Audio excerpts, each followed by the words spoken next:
Income from salary chapter के questions हम कर रहे थे।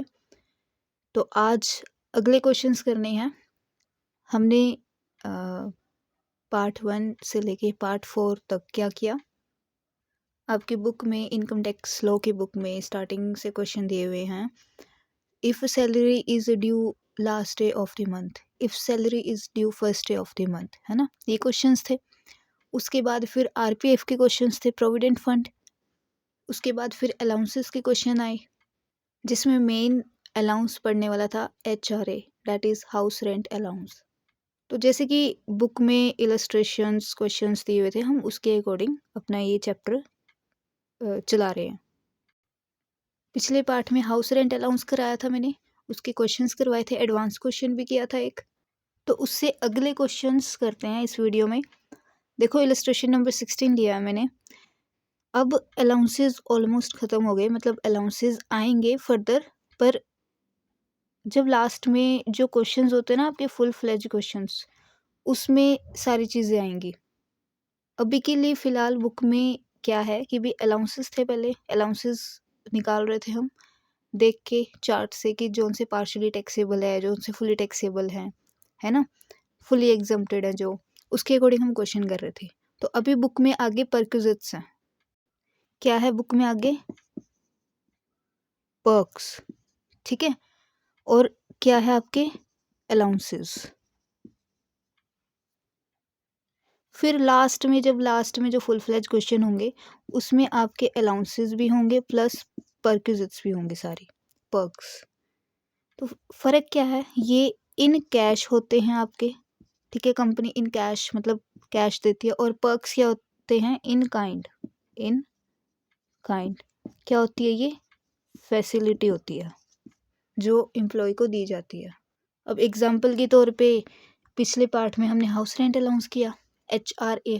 कंपनी क्या देती थी आपको? पैसे देती थी कि भी जिस भी सिटी में आपका ट्रांसफ़र हुआ है, जिस भी सिटी में अ, आपको भेजा गया जॉब के लिए, तो वहाँ पे आपको अगर एचआरए मिल रहा है, तो आपको कंपनी क्या देती थी? पैसे देती थी। तो उसके हिसाब से हम टैक्सेबल निकालते थे, क्योंकि house rent allowance partially taxable होता है। तो एग्जम्पशन कितनी थी? वो एग्जम्पशन दे के हम टैक्सेबल निकालते थे एचआरए। तो इसी में ही पैसे ना दे के अगर कंपनी आपको क्या दे रही है? घर दे रही है। इसमें तो पैसे दे रही है घर के लिए। इसमें अगर आपको कंपनी क्या दे रही है? पैसे ना दे के घर ही दे रही है। जैसे कि फॉर एग्ज़ाम्पल जो हाई पोस्ट होती है, हाई पोस्ट पे जो होते हैं, उनको जैसे पर्क्स में कार ऑफ़र की जाती है ना? कार ऑफ़र की जाती है, बंगलो दिया जाता है। तो वो क्या है? सारी ड्राइवर दिया जाता है। वो क्या है? सारी पर्क्स हैं। तो मैं कह रही थी कि भी अगर कंपनी आपको घर के पैसे ना दे के घर ऑफ़र कर रही है, तो वो परक्विज़िट्स में आ गया, पर्क्स में आ गया, वो फैसिलिटी मिल रही है ना आपको। तो उसे हम देखो यहाँ पे क्या क्या हो रहा है? यहाँ पे पैसे दिए जा रहे हैं घर में रहने के लिए, किराए के घर में रहने के लिए। यहाँ पे आपको घर ऑफ़र किया जा रहा है। तो इसको जब आपको घर ऑफ़र किया जा रहा है, तो हम इसे बोलते हैं रेंट फ्री एकोमोडेशन, या हम बोलते हैं रेंट फ्री हाउस, ठीक है। तो हमने एचआरए पढ़ लिया कि अगर तो कंपनी आपको पैसे दे रही है घर में रहने के लिए, किराए की भी किराए किराए के घर में रहोगे आप, अगर आप जॉब आपकी कहीं की दूसरे स्टेट में मतलब प्लेसमेंट होगी आपकी, तो कंपनी क्या देती है? एचआरए देती है। तो इसमें एचआरए में आपको पैसे दिए जाते हैं। और कभी कभी कंपनी क्या देती है? रेंट फ्री एकोमोडेशन, इसमें आपको घर दिया जाता है रहने के लिए, ठीक है। तो हमने ये कर लिया कि भी अगर एचआरए मिल रहा है एम्प्लॉय को, तो भी उसको एग्जम्पशन कितनी मिलेगी एचआरए में, और टैक्सेबल क्या होगा, ठीक है। अब हम ये पढ़ेंगे इसका कि अगर हाउस हाउस रेंट अलाउंस नहीं, रेंट फ्री एकोमोडेशन अगर घर ऑफर किया जा रहा है, तो उसका फिर टैक्स का ट्रीटमेंट क्या होगा, ठीक है। उसके लिए प्रोविज़न हमें पढ़ना पड़ेगा, और फिर हम ये वाला क्वेश्चन कर पाएंगे। अब रेंट फ्री एकोमोडेशन ये क्या है? प्रोविज़न है कि भाई टैक्सेबल कितना होगा, है ना। पार्शली क्या होता है? टैक्सेबल होता है ये रेंट फ्री एकोमोडेशन आपका। तो अभी मैंने बोला पार्शली टैक्सेबल, तो पार्शली टैक्सेबल ना कह के अगर मैं ये बोलूँ कि भई ये टैक्सेबल होता है ऑल एम्प्लॉयज़ के लिए, ठीक है। लेकिन कुछ प्रोविज़न है कि भी वो उसकी अमाउंट कैसे निकलेगी, है ना। देखो हाउस रेंट अलाउंस में और रेंट फ्री अकोमोडेशन में ज़मीन आसमान का फ़र्क है, उसकी मतलब वो निकालने में, अमाउंट निकालने में, फाइनल अमाउंट निकालने में, कि भी उसे मिलेगा कितना अमाउंट। तो वो अपना पार्शियली टैक्सेबल था, कौन सा, HRA, हाउस रेंट अलाउंस। तो रेंट फ्री एकोमोडेशन सभी एम्प्लॉयज़ के लिए क्या होता है, सभी एम्प्लॉयज़ के लिए क्या होता है, टैक्सेबल होता है। तो पर वो निकलेगा कैसे, अभी प्रोविज़न में देखेंगे हम कैसे निकलेगा, ठीक है। तो अगर तो rent free accommodation government employee को दिया जा रहा है तो क्या होगा, licence fee fixed by the government, ठीक है। तो अगर गवर्नमेंट एम्प्लॉय को रेंट फ्री एकोमोडेशन मिल रहा है तो कह रहा है कि उसकी जो फ़ी होगी वो गवर्नमेंट के थ्रू फिक्स की जाएगी, ठीक है। अब अगर तो प्राइवेट एम्प्लॉय है तो कैसे होगा, ये एग्जैक्टली हमें प्रैक्टिकल क्वेश्चन करेंगे ना तब हमें पता चलेगा एग्जैक्टली कैसे, मतलब क्या चीज़ है। अभी सिंपल प्रोविज़न देख लो, प्रोविज़न देखना ज़रूरी है, अदरवाइज़ ये क्वेश्चन आपको समझ ही नहीं आएगा। अब नॉन गवर्नमेंट है, अगर इसमें भी दो बातें हैं, if house, if house owned by employer, कहता है जी प्राइवेट एम्प्लॉय है उसे रेंट फ्री एकोमोडेशन दिया जा रहा है। तो अगर एम्प्लॉयर मतलब कंपनी जो दे रही है उसी का, एम्प्लॉयर का ही घर है अपना और वो अपने एम्प्लॉय को दे रहा है। पर ऐसा भी तो हो सकता है ना कि भी एम्प्लॉयर के पास घर ना हो, है ना, अपने एम्प्लॉय को देने के लिए। तो एक दूसरी क्या बनेगी इसकी, दूसरी कंडीशन देखो जी, if house not owned by employer and taken on rent by employer for employee, ठीक है। नॉन गवर्नमेंट में अगर प्राइवेट एम्प्लॉय है उसे रेंट फ्री एकोमोडेशन मिल रहा है तो क्या है कि एक तो कंडीशन हो सकती है कि एम्प्लॉयर के पास अपना ही घर है और एम्प्लॉयर ने अपने एम्प्लॉय को रहने के लिए दे दिया। दूसरी कंडीशन ये हो सकती है कि भी एम्प्लॉयर के पास अपना घर नहीं है और वो क्या कर रहा है, पहले खुद रेंट पे घर ले रहा है, एम्प्लॉयर ही, कंपनी ही पहले खुद रेंट पे घर ले रही है और फिर अपने एम्प्लॉय को दे रही है रहने के लिए, ठीक है। तो दूसरी अपनी क्या है कंडीशन, ये है, if house not owned by employer, owned employer का नहीं है, not owned by employer and taken on rent, और उसने रेंट पे लिया है, किसने, बाय एम्प्लॉयर, एम्प्लॉयर ने, किसके लिए, फॉर एम्प्लॉई। तो देखो जी, इसका गवर्नमेंट एम्प्लॉय का तो बस यहीं तक था, यहीं तक था कि भी गवर्नमेंट लाइसेंस फीस फिक्स्ड करेगी गवर्नमेंट, इस केस में तो रेंट फ्री एकोमोडेशन की। अब आगे फर्दर इसके वो है, इसका ट्रीटमेंट है, if house owned by employer, अगर प्राइवेट एम्प्लॉय है और एम्प्लॉयर का खुद का ही घर है और उसने अपने एम्प्लॉय को दिया हुआ है तो भी कैसे कैलकुलेट करोगे, पॉपुलेशन के बेस पे, किसके बेस पे, पॉपुलेशन के बेस पे। अगर तो city having population up to 10 lakh, तो अगर सिटी की पॉपुलेशन 10 लाख तक है, ठीक है, जिस सिटी में आप जॉब कर रहे हो वहाँ पे आपको रेंट फ्री एकोमोडेशन दिया हुआ है और आप प्राइवेट एम्प्लॉय हो और एम्प्लॉयर का खुद का घर है और उसने आपको रहने के लिए दिया हुआ है और उस सिटी की पॉपुलेशन कितनी है, 10 लाख तक, अप टू 10 लाख तक है, तो कैसे आपका वो अमाउंट निकलेगा रेंट फ्री एकोमोडेशन का टैक्सेबल पर्पस के लिए, 7.5%, 7.5% ऑफ सैलरी हो जाएगा, ठीक है। अब ये कैसे होएगा वो प्रैक्टिकल क्वेश्चन के साथ अभी ये कराऊंगी ना, इसके बिल्कुल साथ साथ समझाते हुए, तब क्लियर हो जाएगा, ठीक है। मोर देन 10 लाख, अगर 10 लाख से ज़्यादा है पॉपुलेशन और कितने तक है, 25 लाख तक, ठीक है, कितने तक है, 25 लाख तक, तो 10% ऑफ सैलरी कर दोगे आप, ठीक है। नेक्स्ट अगर तो पॉपुलेशन मोर देन कितनी हो जाए, 25 लाख से भी ज़्यादा, तो क्या करोगे आप? 15% ऑफ सैलरी, 15% ऑफ सैलरी। ठीक है, यहाँ तक बात क्लियर। रेंट फ्री एकोमोडेशन मिल रहा है एम्प्लॉय को, प्राइवेट एम्प्लॉय है और उसका जो एम्प्लॉयर है उसका खुद का ही घर है और उसने अपने एम्प्लॉय को रहने के लिए दिया हुआ है, और बाय चांस उस सिटी की पॉपुलेशन कितनी है? 12 लाख।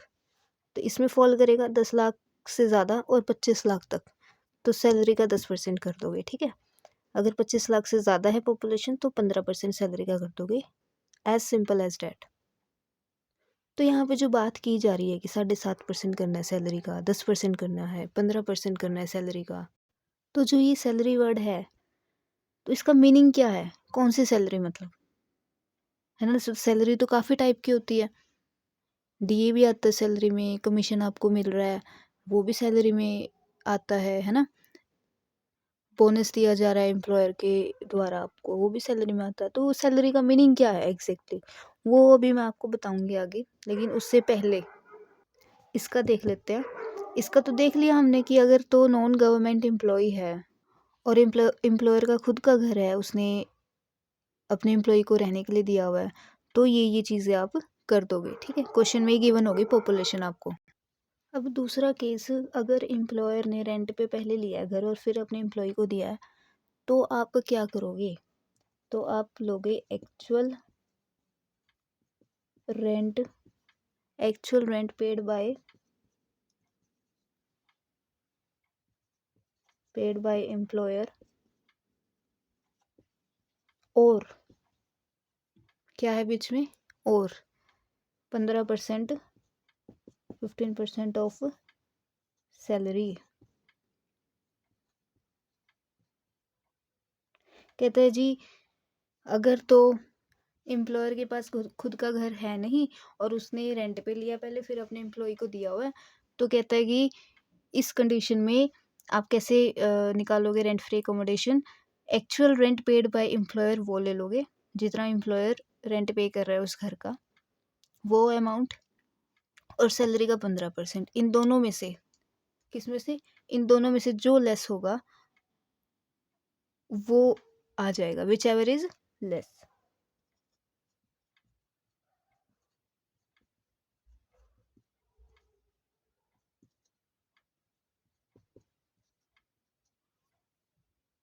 ठीक है, इतनी बात क्लियर है?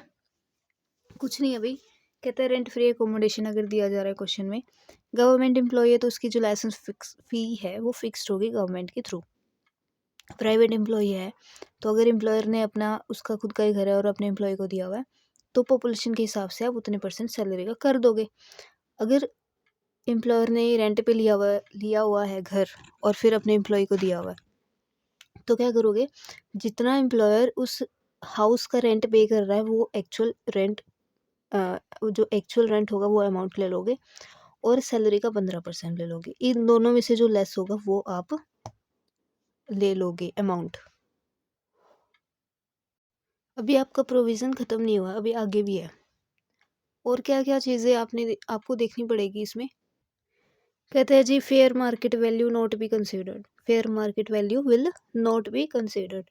अगर क्वेश्चन में आपको फेयर मार्केट वैल्यू दी होगी तो आप उसे क्या करोगे? आप उसे इग्नोर करोगे, उसको कंसिडर ही नहीं करना। मतलब फेयर मार्केट वैल्यू या फेयर रेंटल वैल्यू, इस टाइप का अगर आपको कुछ दिया होगा तो उस अमाउंट को आपने कंसिडर नहीं करना। दूसरी चीज़, if furniture is also given to employee. कह रहा है जी, अगर एम्प्लॉय को फर्नीचर भी दिया गया है ना? घर के साथ साथ फर्नीचर भी ऑफर किया गया है, एम्प्लॉयर ने किया है। And if furniture is owned by employer, और जो फर्नीचर दिया है वो एम्प्लॉयर का ही है, मतलब एम्प्लॉयर के पास खुद का था फर्नीचर, उसने दे दिया अपने एम्प्लॉय को। तो कहता है कि 10% 10% value of actual cost will be added to value of rent free accommodation. कहते हैं कि अगर, इस लाइन का मतलब कि एम्प्लॉयर का खुद का ही फर्नीचर है, ठीक है, उसने कोई कुछ किराए कुरुए पे नहीं लिया, किराए पे लेके नहीं दिया, उसका खुद का ही फर्नीचर है, जैसे इसमें क्या था कि या तो उसका खुद का घर था, वो दे रहा था जो एम्प्लॉय को, या किराए पे लेके दे रहा था। तो इसमें फर्नीचर की बात हो रही है, उसमें घर की बात हो रही थी, इसमें फर्नीचर की बात हो रही है ना। तो फर्नीचर एम्प्लॉय को दिया गया है और वो एम्प्लॉयर का ही है खुद का। तो क्या करना है, जो उस फर्नीचर की एक्चुअल वैल्यू होगी, एक्चुअल कॉस्ट होगी, उसका 10% करके ऐड कर देना है रेंट फ्री एकोमोडेशन की वैल्यू में। अब वैल्यू निकालोगे ना, पहले देखो जैसे इसके अकॉर्डिंग निकालोगे, 10% सैलरी या 15% या 7.5%, या फिर अगर एम्प्लॉयर ने रेंट पे लेके घर फिर एम्प्लॉय को दिया हुआ है, तो ये actual rent paid by employer या फिर 15% सैलरी में से जो लेस होगा, वो जो वैल्यू निकलेगी आपकी रेंट फ्री एकोमोडेशन की, कहता है कि अगर उसके बाद क्वेश्चन पढ़ के ये पता चल रहा है कि भाई उसने फर्नीचर भी दिया हुआ एम्प्लॉय को और वो फर्नीचर एम्प्लॉयर का ही है, तो उस वाली वैल्यू में कि 10% वैल्यू और निकाल के, 10% किसकी, जो फर्नीचर की एक्चुअल कॉस्ट होगी उसकी 10%, उसका 10% करके वो वैल्यू और ऐड कर दोगे आप रेंट फ्री एकोमोडेशन में। ठीक है। If furniture is also given to employee and if furniture is owned by employer, then 10% value of actual cost, 10% of actual cost will be added to value of rent free accommodation. अगली बात क्या बोलता है कि if furniture is taken on rent by employer, then actual rent paid by employer will be added. कहता है कि अगर इस वाले में देखो, ये चीज़ तो मैंने समझा दिया आपको, ये चीज़ तो मैंने आपको एक्सप्लेन कर दी। अब इसके बाद जो पहला पॉइंट था, कहता है इसने बोला था कि भाई अगर फेयर मार्केट वैल्यू दी हुई है ना क्वेश्चन में, आपने उसको क्या नहीं करना, कंसिडर नहीं करना। दूसरी बात बोली उसने कि अगर फर्नीचर दे रहा है एम्प्लॉयर अपने एम्प्लॉय को और वो फर्नीचर एम्प्लॉयर का ही है, कंपनी का ही, कंपनी मतलब एम्प्लॉयर वही मैनेजर वगैरह जो बॉस होता है, तो वो फर्नीचर एम्प्लॉयर का ही है और उसने अपने एम्प्लॉय को दे दिया, तो कहता है जी जो फर्नीचर की एक्चुअल कॉस्ट होगी ना, उसका 10% करके रेंट फ्री एकोमोडेशन की वैल्यू में ऐड कर लेना आपने। फिर तीसरे पॉइंट में क्या आया कि अगर तो वो फर्नीचर दे रहा है, अगर उसका खुद का है, ये तो हमने पढ़ लिया अभी क्या होएगा ट्रीटमेंट, 10% कर देना है फर्नीचर की एक्चुअल कॉस्ट का। तो ऐसा भी तो हो सकता है कि फर्नीचर एम्प्लॉयर का ना हो, उसने पहले रेंट पे लिया हो फिर अपने एम्प्लॉय को दिया हो, तो उस केस में कहता है कि भाई जो एक्चुअल रेंट पे किया जा रहा है एम्प्लॉयर के थ्रू उस फर्नीचर का, वो वैल्यू क्या हो जाएगी, will be added. If furniture is taken on rent by employer, then actual rent paid by employer will be added. फिर आखिरी बात बोलता है if any amount is recovered from employee for house और furniture it will be deducted. कहता है कि अगर किसी तरह का अमाउंट रिकवर किया जाता है एम्प्लॉय से, अगर किसी भी तरह का अमाउंट रिकवर किया जाता है एम्प्लॉय से, किसके नाम पे, घर या फिर फर्नीचर के नाम पे, ठीक है, हाउस के नाम पे या फर्नीचर के नाम पे, या किसी तरह का अमाउंट रिकवर किया जाता है एम्प्लॉय से, तो उसको क्या करोगे, इट विल बी डिडक्टेड, वो माइनस कर दोगे। किस में से माइनस करोगे, जो भी आपकी रेंट फ्री एकोमोडेशन की वैल्यू निकली होगी। ठीक है जी, यहाँ तक क्लियर। क्या पढ़ा हमने रेंट फ्री एकोमोडेशन में कि भाई रेंट फ्री एकोमोडेशन एग्जैक्टली होता क्या है कि भाई जब कंपनी आपको क्या दे रही हो, घर ऑफर कर रही हो रहने के लिए, तो अगर तो आप गवर्नमेंट एम्प्लॉय हो तो गवर्नमेंट के थ्रू आपकी जो फीस है, लाइसेंस फीस, वो फिक्स्ड होगी। अगर तो प्राइवेट एम्प्लॉय हो और एम्प्लॉयर ने जो घर दिया है वो खुद का उसका ही है और आपको दे दिया है रहने के लिए, तो आप पॉपुलेशन के हिसाब से सैलरी का उतना परसेंट कर दोगे। ठीक है। या फिर क्वेश्चन में दिया हुआ है कि भाई एम्प्लॉयर के पास खुद का घर नहीं है, उसने पहले रेंट पे लिया फिर अपने एम्प्लॉय को दिया है, तो क्या करोगे, जितना वो एम्प्लॉयर उस घर का रेंट पे कर रहा है वो वाली अमाउंट, और है ना बीच में ध्यान रखना, ठीक है, और है बीच में, और 15% of salary which ever is less, वो अमाउंट ले लोगे आप। फिर फर्दर बातें बोलते हैं कि भी क्वेश्चन में इसी में रेंट फ्री एकोमोडेशन से रिलेटेड ही अगर फेयर मार्केट वैल्यू दी हुई है तो आप उसे इग्नोर करोगे। अगर एम्प्लॉयर फर्नीचर दे रहा है अपने एम्प्लॉय को और वो फर्नीचर एम्प्लॉयर का ही है, एम्प्लॉयर का ही वो क्या है, फर्नीचर है। तो बस रेंट फ्री एकोमोडेशन की जो वैल्यू निकलेगी उसमें ऐड कर देना आपने जो फर्नीचर की जो एक्चुअल कॉस्ट होगी उसका 10% करके। अगर if furniture is also given to employee and if furniture is owned by employer then 10% of actual cost will be added to value of rent free accommodation. कहते हैं कि भी फर्नीचर दिया हुआ है एम्प्लॉय को और एम्प्लॉयर का ही है, वो ओन्ड बाय एम्प्लॉयर है, तो फर्नीचर की जो एक्चुअल कॉस्ट होगी उसका 10% निकाल के रेंट फ्री एकोमोडेशन की वैल्यू में ऐड कर दो। और अगर फर्नीचर एम्प्लॉयर का नहीं है, उसने पहले रेंट पे लिया फिर अपने एम्प्लॉय को दिया है, तो कहते हैं कि भी जितना रेंट पे कर रहा है ना वो एम्प्लॉयर, उसका अमाउंट जो होगा वो भी ऐड कर दो रेंट फ्री एकोमोडेशन की वैल्यू में। फिर लास्ट बात बोलता है कि भी किसी तरह का अमाउंट अगर कवर किया जा रहा है एम्प्लॉय से घर के नाम पे या फर्नीचर के नाम पे, तो वो क्या कर दोगे आप, रेंट फ्री एकोमोडेशन की वैल्यू में से डिडक्ट कर दोगे। चलिए जी, अब लास्ट क्या बच गया हमारे इसमें प्रोविजन में, ये जो बोल रहा है 7.5% करना है सैलरी का, 10% करना है, 15% करना है, यहाँ पे 15% ऑफ सैलरी। तो इस सैलरी का मीनिंग क्या है भाई, ये मैंने लिख दिया है सैलरी का मीनिंग क्या होगा, इसमें पर्टिकुलर सैलरी का मीनिंग क्या होगा, इस वाली सैलरी का। ठीक है, कहते हैं salary is equal to basic pay, वही बेसिक सैलरी मतलब कि जितना वो पर मंथ कमा रहा होता है वो होती है बेसिक पे, वो ले लोगे। डीए कहता है जी एंटर वाला लोगे, किसी तरह की फीस है उसमें क्वेश्चन में वो भी ले लोगे इस वाली सैलरी में, ये जो निकालोगे आप सैलरी। कमीशन आगे बोल रहा है, कमीशन अब सिंपल कमीशन बोला तो इसमें अगर सिंपल कमीशन दिया वो भी आ जाएगा, टर्नओवर वाला दिया हुआ है वो भी आ जाएगा। एनी बोनस अलाउड, क्वेश्चन में किसी तरह का बोनस अलाउ किया जा रहा है एम्प्लॉय को, तो वो भी सैलरी में आप ले लोगे। अब एचआरए की सैलरी अगर आपको याद हो तो वो अलग थी, तो जैसे जैसे आप ये पर्टिकुलर प्रोविज़न करते जाओगे पर्टिकुलर अलाउंसेस एंड पर्क्स का, तो उसमें सैलरी का भी मीनिंग अलग अलग होगा। जैसे एचआरए में सैलरी में हम सिर्फ लेते थे बेसिक पे, DA enter and commission turnover basis वाला, लेकिन इसमें क्या है, अलग है। बेसिक पे डीए एंटर वाला फ़ी है, किसी तरह की कमीशन अलाउ किया जा रहा है, किसी तरह का बोनस अलाउ किया जा रहा है एंड ऑल टैक्सेबल अलाउंसेस। अब ऑल टैक्सेबल अलाउंसेस में जो फुली टैक्सेबल हैं वो भी आ जाएंगे और जो पार्शियली टैक्सेबल हैं वो भी आ जाएंगे। ठीक है जी, अब चलते हैं क्वेश्चन पे। प्रोविज़न बहुत अच्छे से करा दिया मैंने, अब क्वेश्चन पे चलते हैं। तो ये क्वेश्चन है, मैं आपको बोलूँगी कि भाई मेरे एक्सप्लेन करने से पहले आप एक बार वीडियो को पॉज करके अपने लेवल पे जितना आपको समझ में आता है अपने लेवल पे इस क्वेश्चन को रीड आउट कर लो बस, और उसको अपने लेवल पे समझ लो। Mister Z gets a salary of ₹33,000 per month. कहते हैं मिस्टर जेड को सैलरी मिल रही है 33,000 रुपये महीना, तो ये उसकी बेसिक सैलरी होगी, मतलब बेसिक पे जिसकी हम बात करते हैं तो वो ये होगी।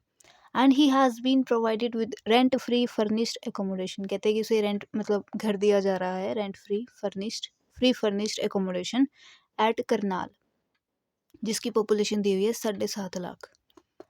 ठीक है, the fair rental value of the unfurnished house, कह रहा है कि जो fair rental value unfurnished house की वो 60,000 पर मंथ पर एनम दी हुई है। He gets DA at the rate 40% of salary which is given as per terms of employment। कहता है उसे डीए भी मिल रहा है, उसे डीए भी मिल रहा है, कितना मिल रहा है उसे डीए, 40%। 40% किसका, सैलरी का। कौन सी सैलरी मतलब 40% सैलरी का, कौन सी सैलरी, ये 33,000 वाली।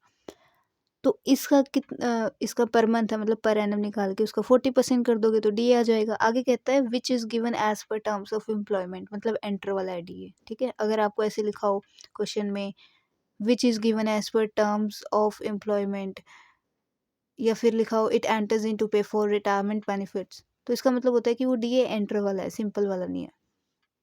ही gets education allowance of ₹500 per month, उसे एजुकेशन अलाउंस भी मिल रहा है 500 रुपये महीना for education of his son. तो ये जो एजुकेशन अलाउंस है वो पार्शली टैक्सेबल होता है पिछले पार्ट में, फोर्थ पार्ट में और शायद थर्ड पार्ट में, फोर्थ पार्ट मेरे को याद नहीं थर्ड पार्ट में था या नहीं। मतलब पिछले पार्ट में जो क्वेश्चंस किए हैं उसमें मैंने एजुकेशन अलाउंस आपको बताया था पार्शली टैक्सेबल होता है।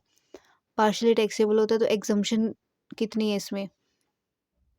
100 पर child per month for 2 children only. ठीक है, एग्जम्पशन कितनी थी एजुकेशन अलाउंस में? चलो क्वेश्चन के साथ बताऊंगी, आगे रीड आउट कर लेते हैं। The cost of furnishing of the house, मतलब उसकी कॉस्ट दी हुई है किसकी? हाउस की फर्निशिंग की 2,30,000। The employee has been provided with hired air conditioner. कह रहा है एम्प्लॉय को एयर कंडीशनर दिया जा रहा है एम्प्लॉयर के थ्रू। क्या वर्ड यूज किया गया है? हायर्ड। मतलब एम्प्लॉयर ने पहले लिया है एयर कंडीशनर और फिर अपने एम्प्लॉय को दिया है। आया नहीं पॉइंट जो ये मैंने करवाया यहाँ पे आपको? तो कहते हैं द एम्प्लॉय, लाइन स्टेटमेंट को ध्यान से पढ़ो। The employee has been provided with hired air conditioner for 5 months and higher charges of rupees 1000 per month are paid by employer। तो मतलब फर्नीचर दिया जा रहा है, इन इजी लैंग्वेज फर्नीचर दिया जा रहा है, और जो हमें ये कैसे पता चला कि भी रेंट पे लेके फिर फर्नीचर दिया एम्प्लॉय को? यहाँ पे हायर चार्जेस लिखा हुआ है कि भी 100 रुपये महीना पे कर रहा है एम्प्लॉयर इसके एयर कंडीशनर के, 5 महीने के लिए दिया। तो यहाँ से हमें पता चला। ठीक है, तो क्वेश्चन शुरू करते हैं। अब हमें क्या चलना है भाई? प्रोविजन के अकॉर्डिंग चलना है। अभी थोड़ा आपको ये हो रहा होगा कि कैसे निकलेगा क्वेश्चन। बस जैसे जैसे प्रोविजन है उसको फॉलो करते जाना है और फिर आपका ये सॉल्यूशन निकल जाएगा। देखिए जी, इसमें पहले तो हमें क्या दी हुई है? बेसिक पे दी हुई है 33,000 की बेसिक सैलरी। बेसिक पे, बेसिक सैलरी या सैलरी बोल लो, 33,000 रुपये महीना।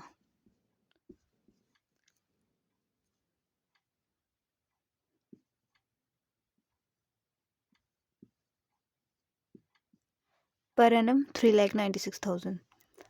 उसके बाद ये रेंट फ्री एकोमोडेशन हम लास्ट में छेड़ेंगे। पहले ये डीए वगैरह दिया हुआ है जो ये छोटी मोटी चीज़ें ये लिख लेते हैं, क्योंकि आपको पता है कि सैलरी इसमें रेंट फ्री एकोमोडेशन की सैलरी में ये डीए वगैरह सारे यूज़ होने अलाउंसेस वगैरह, है ना। जैसे ये छोटे मोटे एजुकेशन अलाउंस हो गया, ये डीए हो गया, है ना। क्या हो गया? Education allowance, DA. और ये 60,000 तो इसी से रिलेटेड है, रेंट फ्री एकोमोडेशन से रिलेटेड है। ये 500 रुपये महीना हाई एजुकेशन अलाउंस है। मैं आपको समझा रही हूँ कि भी कैसे आपने क्वेश्चन को समझना है और करना है। The cost of furnishing of the house, ये अगेन रेंट फ्री एकोमोडेशन से रिलेटेड है। ये फर्नीचर दिया जा रहा है, अगेन रेंट फ्री एकोमोडेशन से रिलेटेड है। बस हमारे पास लिखने वाला सबसे पहले यही बच गया, सैलरी, बेसिक सैलरी, डीए और एजुकेशन अलाउंस। क्योंकि हमने क्या पढ़ा कि भी रेंट फ्री एकोमोडेशन में जो सैलरी यूज़ होनी है उसमें एक तो हम बेसिक पे लेंगे, डीए एंटर वाला ले लेंगे, किसी तरह की फ़ीस है वो भी ले लेंगे, किसी तरह कमीशन है वो भी ले लेंगे, बोनस है वो भी ले लेंगे, और लास्ट में था ऑल टैक्सेबल अलाउंसेस, है ना। सारे टैक्सेबल अलाउंसेस भी हम ले लेंगे। अब उस सारे टैक्सेबल अलाउंसेस में देखो जी, अब ये जो ये लिखा हुआ है ऑल टैक्सेबल अलाउंसेस, अब इसमें तो पार्शियली टैक्सेबल है वो भी आएंगे, और जो फुली टैक्सेबल है वो भी आएंगे। अब जब इसमें सैलरी में ये ऑल टैक्सेबल अलाउंसेस यूज़ होगा, लेना है, तो आपको नहीं लगता कि ये जितने तरह के अलाउंसेस हमें दिए हुए हैं, एजुकेशन अलाउंस जैसे अभी बताया मैंने पार्शियली टैक्सेबल होता है, या फिर कोई और भी अलाउंस दिया होता, सिटी कंपनसेटरी अलाउंस दिया होता, वो फुली टैक्सेबल होता है, तो पहले हम वो लिखते क्योंकि वो सैलरी में यूज़ होने हैं। तो इन शॉर्ट पहले ये सारी चीज़ें लिख लो, ठीक है, फिर लास्ट में रेंट फ्री एकोमोडेशन निकालेंगे आराम से। नेक्स्ट क्या है हमारे पास? डीए। डीए हमें कहता है कि 40% सैलरी का दिया हुआ है, ठीक है, 40% of salary which is given as per terms of employment, मतलब एंटर वाला कह रहे हैं। सिंपल नहीं है, डीए एंटर वाला है। क्यों एंटर वाला है? क्योंकि लिखा हुआ which is given as per terms of employment, इसका मतलब होता है कि वो एंटर कर रहा है DA. 40% of salary, 40% of salary, salary तो हमारी यही है, पर मंथ है, ये पर एनम की अभी निकाल ली, इसका 40%, इसका 40%।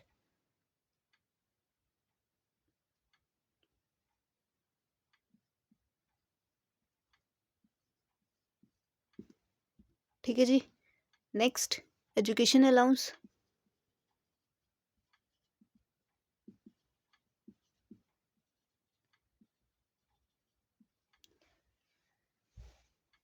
कितना दिया हुआ है? 500 per month. So I have told you how to check these all allowances. ये चार्ट दिया हुआ है, इसमें ढूंढो एजुकेशन अलाउंस कहाँ है। इसमें आपको ये दिया हुआ चिल्ड्रन एजुकेशन अलाउंस, दिख रहा है ये 6th, हाँ 6th नंबर पे दिया हुआ है चिल्ड्रन एजुकेशन अलाउंस। क्या है ये पार्शली टैक्सेबल है, मतलब आधा ही टैक्सेबल है। तो एग्जम्प्टेड कितना है ये, तो ये देखोगे आप आगे।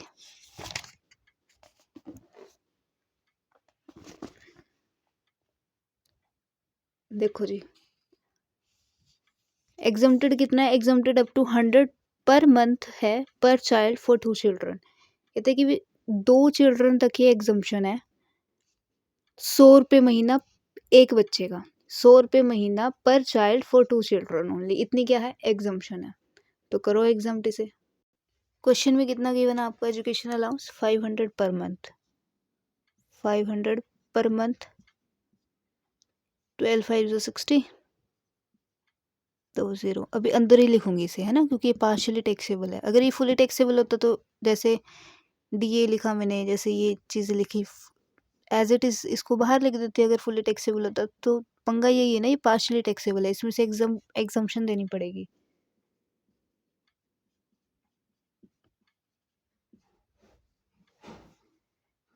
कितनी दोगे जी एग्जम्पशन? अभी पढ़ा 100 रुपये, 100 पर मंथ था तो इंटू 2, 100 पर मंथ था तो into 2, per month for 2 children only. तो इसका तो एक ही बच्चा है, एक ही बच्चे को मिल रहा है ना एजुकेशन अलाउंस। देखो, he gets education allowance of ₹500 for education of his son. तो अगर यहाँ पे 3 या 4 बच्चों को मिल रहा होता है एजुकेशन अलाउंस, तो हम इंटू 2 करते ना।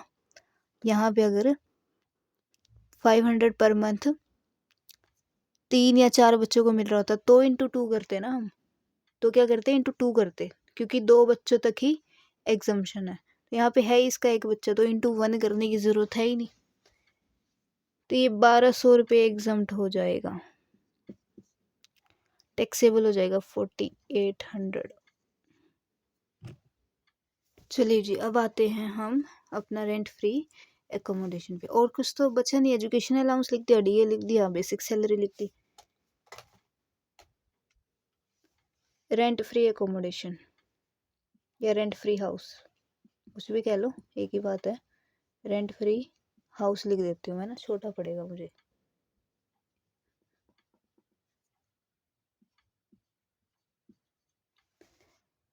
रेंट फ्री हाउस, तो जब मैंने पहली लाइन पढ़ी, he has been provided with rent free furnished accommodation at Karnal, population 7.5 lakh.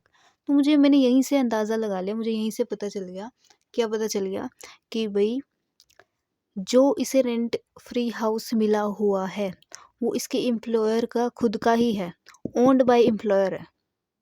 कैसे पता चला? पॉपुलेशन दे दी 7.5 लाख। अब पॉपुलेशन की ये जो चीज़ें ये तो इसी में है, if house owned by employer. तो इस हिसाब से मैंने अंदाज़ा लगाया कि भाई ये वाली कंडीशन है, ना कि ये वाली है, if house owned by employer. तो ये एम्प्लॉयर के खुद का ही घर है और उसने अपने एम्प्लॉय को दिया हुआ है। तो पॉपुलेशन कितनी है? 7.5 लाख। अब देखो इसमें city having population up to 10 lakh, तो 10 लाख तक पॉपुलेशन है, तो आप 7.5% करोगे सैलरी का, तो 10 लाख से कम है ना इसकी पॉपुलेशन, तो 7.5% होएगा सैलरी का। ठीक है, 7.5% ऑफ सैलरी। अब सैलरी में मैंने आपको बताया था क्या क्या लेना है। सैलरी में लेना है जी बेसिक पे, ये है हमारी बेसिक पे, दिस वन, यहाँ पर भी बता रही हूँ मैं आपको साथ के साथ क्वेश्चन में। और क्या है सैलरी में? डीए लेना है जी, एंटर वाला। डीए हमें दिया तो है, लेकिन क्या एंटर वाला ये? हाँ जी एंटर वाला, which is given as per terms of employment, enter वाला ये एक ये अमाउंट आ जाएगा सैलरी में। फिर कहता है जी फीस, किसी तरह की फीस है वो भी ले लोगे, ठीक है। आपको दिख नहीं रहा, मुझे व्हाइट बोर्ड नीचे करना पड़ेगा, आपको दिख नहीं रहा सैलरी, लेकिन आपको चाहिए कि जब मैंने आपको प्रोविज़न करवाया ये, तो आपने वीडियो को पॉज़ करके इसको याद किया हो। अदरवाइज़ क्वेश्चन नहीं सॉल्व होंगे आपसे, कहीं आप ये सोच रहे हो कि आप क्वेश्चन सॉल्व कर दोगे, जब तक ये प्रोविज़न याद नहीं होएगा। अभी तो ये साथ में लिखा हुआ है तो आपको समझ में आ रहा है। अभी इसी वीडियो में मैं इससे जो अगला क्वेश्चन कराऊँगी ना, उसमें आपको ये प्रोविज़न नहीं दिखेगा। क्योंकि इसलिए नहीं दिखेगा क्योंकि मैं ये ऑलरेडी क्वेश्चन आपको करवा रही हूँ साथ के साथ। र समझा रही हूँ, रट्टा मरवा रही हूँ। रट्टा भी मरवा रही हूँ और समझा भी रही हूँ। तो मेरी रिक्वेस्ट है, अभी वीडियो को पॉज़ करके पीछे जाके, जहाँ पे ये रेंट फ्री अकोमोडेशन का पूरा प्रोविज़न दिख रहा था वीडियो में, जिस क्लिप में, उसको पॉज़ करके उसको लिख के रजिस्टर में अच्छे से उसको लर्न करो। लर्न इन द सेंस, वो बच्चों वाला याद नहीं कर रही मैं, लर्न इन द सेंस 50 से 60% अपने दिमाग में चीज़ें बिठा लो, फिर करो मेरे साथ ये क्वेश्चन। तो मैं जस्ट ओरली ही मैं बोल रही हूँ, ठीक है। कि सैलरी में क्या क्या था, एक तो बेसिक पे थी, तो बेसिक पे हमारी ये दी हुई है, ये ले लेंगे सैलरी में, पर एनम हमने निकाल ली हुई है। फिर बोला था सैलरी में कि भाई डीए जो होगा एंटर वाला वो भी आएगा सैलरी में, डीए एंटर वाला हमें दिया हुआ है। बोला हुआ था फीस, किसी तरह की फीस गिवन है तो वो भी सैलरी में ले लोगे, फीस तो दी नहीं हुई, कमीशन भी नहीं दिया हुआ, बोनस भी नहीं दिया हुआ, और लिखा था लास्ट में ऑल टैक्सेबल अलाउंसेस। अब ऑल टैक्सेबल अलाउंसेस में पार्शली टैक्सेबल भी आ जाएंगे और फुली टैक्सेबल भी आ जाएंगे।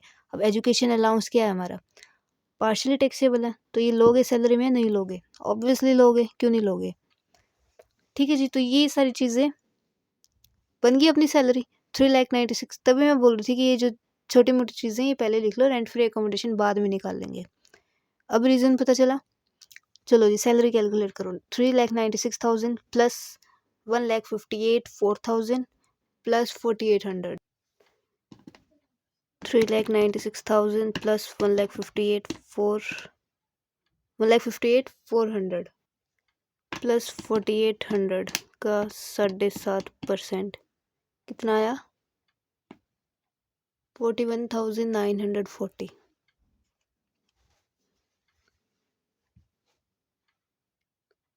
41,940 अंदर ही लिखा मैंने। अभी इसमें और चीज़ें भी तो देखनी है ना हमने, तो फाइनल अमाउंट बाहर नहीं लिखेंगे अभी। स्टार्टिंग में ये 7.5 लाख देखा मैंने, उसके अकॉर्डिंग अंदाज़ा लगाया कि भाई if house owned by employer है। आगे कहता है the fair rental value of the unfurnished house is 60,000 per annum, is ₹60,000 per annum. तो इसमें मैंने पढ़ा था कि भाई अगर फेयर मार्केट वैल्यू दी होगी क्वेश्चन में तो वो कंसीडर ही नहीं करनी, तो इग्नोर दिस, है ना। फिर आगे कहता है क्वेश्चन में, एजुकेशन अलाउंस हो गया, the cost of furnishing of the house is ₹2,30,000। इसका तो कोई यूज़ ही नहीं है, इसका तो कोई यूज़ ही नहीं है। हाउस की फर्निशिंग की कॉस्ट का क्या करें हम तब कुछ करते, हम कब करते, जब फर्नीचर एम्प्लॉयर ने दिया होता अपने एम्प्लॉय को, और वो फर्नीचर किसका होता, खुद एम्प्लॉयर का होता। If furniture is also given to employee and if furniture is owned by employer, है ना।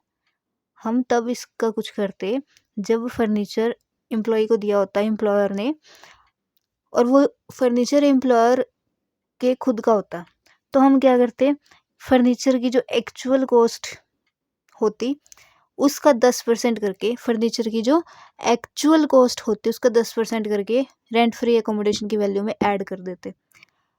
तो लेकिन आगे कहते हैं the employee has been provided with hired air conditioner for 5 month. Employee को दिया गया है एसी, हायर किया गया है 5 महीने के लिए, और हायर चार्जेस कौन पे कर रहा है, एम्प्लॉयर। तो मतलब जो फर्नीचर दिया जा रहा है एम्प्लॉय को, वो पहले एम्प्लॉयर ने किराए पे लिया फिर उसको दिया। तो उसका भी पढ़ा था जी हमने, क्या पढ़ा था कि we furniture is taken, if furniture is taken on rent by employer then actual rent paid by employer will be added. कहते हैं कि जो रेंट पे कर रहा है एम्प्लॉयर, एक्चुअल रेंट पे कर रहा है जो एम्प्लॉयर, वो क्या हो जाएगा, रेंट फ्री एकोमोडेशन की वैल्यू में ऐड वन हो जाएगा। अब इसमें फिर ऐड करो,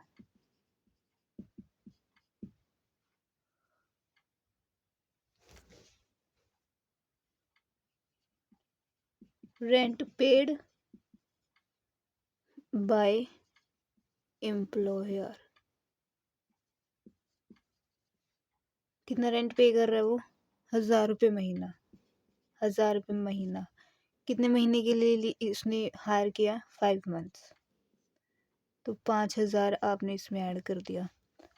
चलो ठीक है, ये मैंने आपको करा दिया कि भाई वो फर्नीचर हायर मतलब किराए पे लेके फिर उसने एम्प्लॉय को दिया है, तो हमने वैल्यू ऐड कर दी। तो मुझे अब ये सोचो थोड़ा सा कि भाई आपको ये जो cost of furnishing of the house दी हुई है, तो जब आप ये चीज़, जब ये क्वेश्चन में लाइन लिखी हुई है तो इसका कुछ मतलब होएगा, ये ऐसे ही लिख दी। ये अगर लाइन लिखी है तो भाई इसका मतलब ये है कि भाई वो कुछ फर्नीचर में से, जैसे ये एयर कंडीशनर आ गया, तो वो एयर कंडीशनर हायर करके उसने एम्प्लॉय को दिया हुआ है, लेकिन कुछ फर्निशिंग उसने अपने एम्प्लॉय को ऐसे भी दी होगी, ऐसी भी दी होंगी जो एम्प्लॉयर ओन्ड बाय एम्प्लॉयर होगी। ठीक है, मतलब कि ये अपना क्या है, ये अपना एम्प्लॉयर है, क्या है ये अपना एम्प्लॉयर, लास्ट वाले वर्ड लिख देती हूँ मैं, एम्प्लॉयर, ये हो गया अपना एम्प्लॉय। तो मैं कह रही हूँ कि भी इसने घर तो दे दिया, ठीक है, दूसरी चीज़ें जो फर्नीचर दे रहा है, जैसे इसने इसको एसी दिया, इसने इसको कुछ और भी दिया होगा, कोई और फर्नीचर भी दिया होगा, मेज कुर्सी, कुछ और भी दिया होगा, 2-3 चीज़ें दी होंगी इसने इसको, अलमीरा दी होगी या फिर बेड दिया होगा, है ना। तो जैसे उसने जो एसी दिया हुआ है, ये तो इसने उसने बता दिया कि भाई उसने हायर किया हुआ है ये, और किराया दे रहा है इसका 1000 रुपये महीना, 5 महीने के लिए लिया हुआ है, तो इसने कुछ और चीज़ें भी दी होंगी इसे, और जो कुछ और चीज़ें जो दी हुई हैं इसने, वो ओन्ड बाय एम्प्लॉयर हो गई, एम्प्लॉयर की ही खुद की होंगी, तो तभी तो कॉस्ट दे रहा है ये फर्निशिंग की, हाउस की फर्निशिंग की कॉस्ट दे रहा है, कितनी, 2,30,000। तो भाई आप ये इसका 10% भी करना पड़ेगा आपको। If furniture is also given to employee and if furniture is owned by employer then 10% of actual cost will be added to value of rent free accommodation. तो वो कहते हैं कि क्या कर दो, एक्चुअल कॉस्ट का 10% करके रेंट फ्री एकोमोडेशन की वैल्यू में ऐड कर दो।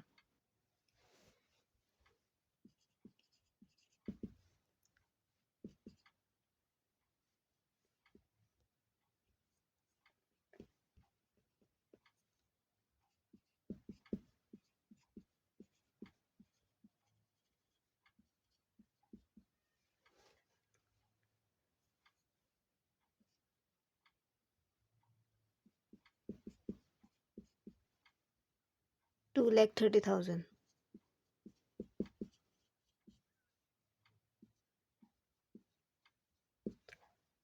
23,000, इसको ऐड करके अब फाइनल वैल्यू बाहर आएगी हमारी 69,940। इसको ऐड करो,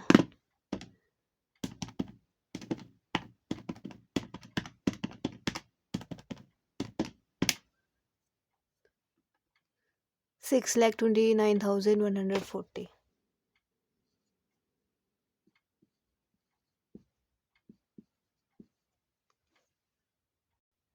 तो ये आपका क्वेश्चन था, कैसे किया हमने, चीज़ें देखी, उसको प्रोविज़न के साथ मैच किया और करते गए, ईज़ी था ना। ऐसे ही नेक्स्ट करते हैं, रेंट फ्री एकोमोडेशन का ही क्वेश्चन है, उसमें केसेस दिए हुए हैं अलग अलग, आपको ज़्यादा क्लैरिटी आएगी।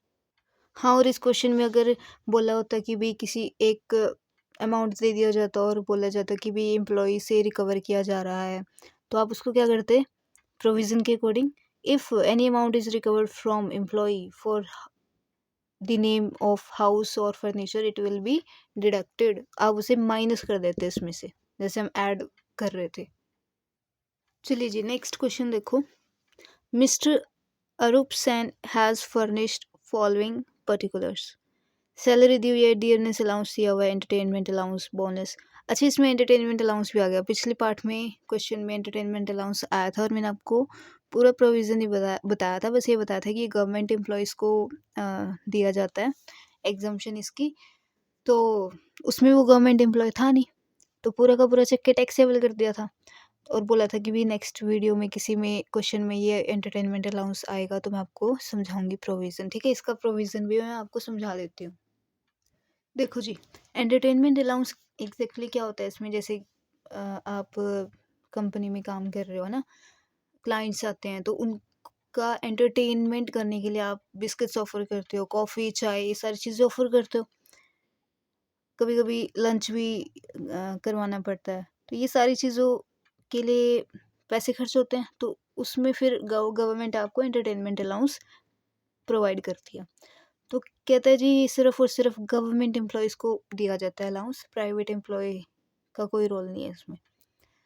तो ये बात क्लियर कि गवर्नमेंट एम्प्लॉइज़ को दिया जाता है। तो एग्ज़म्पशन कैसे दोगे आप? एग्ज़म्पशन कर रहे हैं ना हम यहाँ पे। कहता है पहली चीज़ एक्चुअल अमाउंट, एक्चुअल अमाउंट मतलब जितना आपको एंटरटेनमेंट अलाउंस दिया जा रहा है वही होगी एक्चुअल अमाउंट। तो वो अमाउंट यहाँ पे आ जाएगी। अब यहाँ पे एंटरटेनमेंट अलाउंस कितना दिया जा रहा है उसे, 600 पर मंथ, 600 रुपये महीना। तो इंटू 12 करके पर एनम के हिसाब से वो आपका पहली एग्जम्पशन आ जाएगी। ठीक है,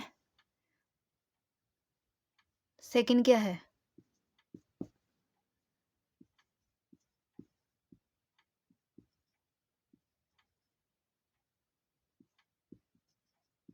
मैक्सिमम लिमिट 5000।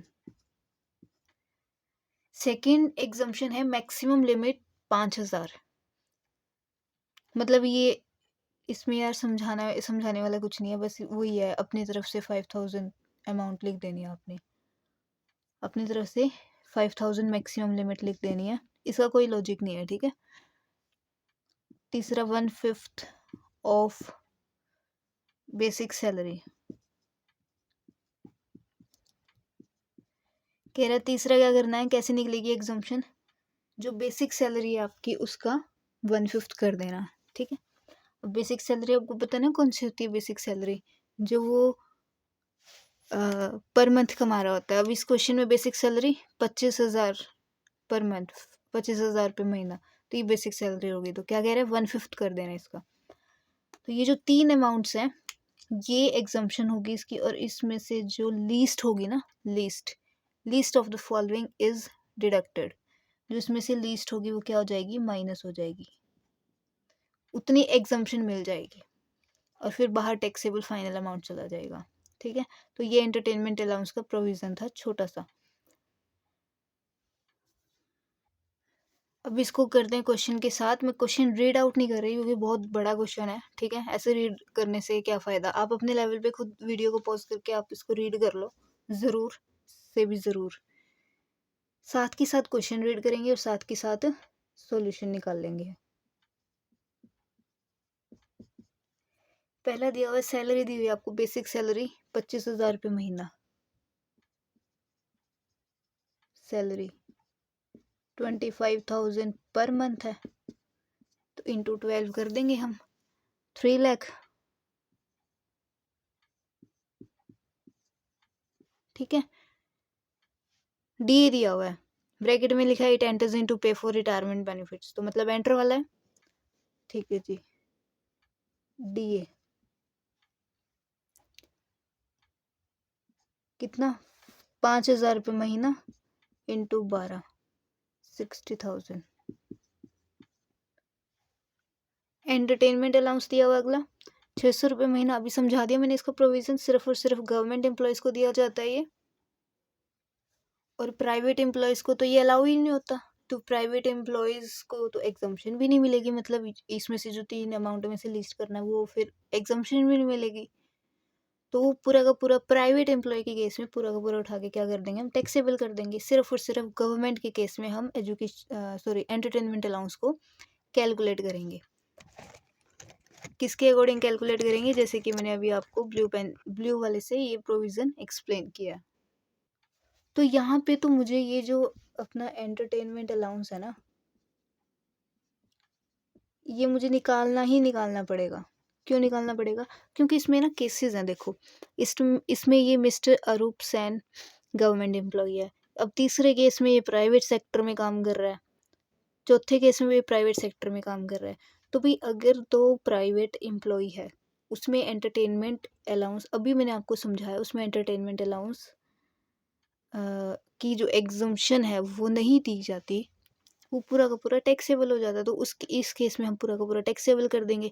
लेकिन जब इस केस में ये पारी आएगी, जब इसमें क्लियर कट बोल दिया इन्होंने कि भी गवर्नमेंट एम्प्लॉई है, तो हमें एग्जम्पशन देनी पड़ेगी। तो इसलिए हम यहाँ पे एग्जम्पशन इसको दे देते हैं, ठीक है। फिर जो केस आएगा उसके अकॉर्डिंग कैसे ट्रीटमेंट होगा एंटरटेनमेंट अलाउंस का, वो मैं आपको बता दूंगी। कितना एंटरटेनमेंट अलाउंस? 600 per month. अभी बाहर तो लिखेंगे नहीं, एग्जम्पशन देनी है ना। एग्जम्पशन क्यों देनी है? क्योंकि इसमें काफ़ी सारे केसेस हैं, एक आधे केस में गवर्नमेंट एम्प्लॉई है वो, तो उस केस में फिर अमाउंट ये वाली लेनी पड़ेगी, एग्जम्पशन देके जो बाहर टैक्सेबल आएगी वो वाली लेनी पड़ेगी अमाउंट। Exemption actual amount,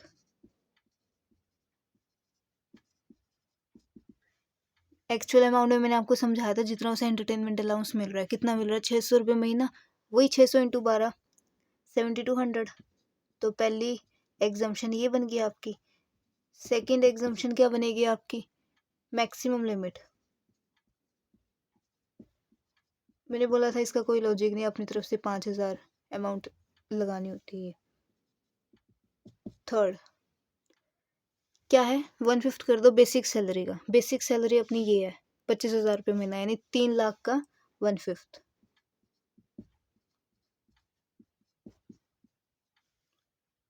60,000। तो लीस्ट कौन सा है? लीस्ट 5,000, ये है लीस्ट।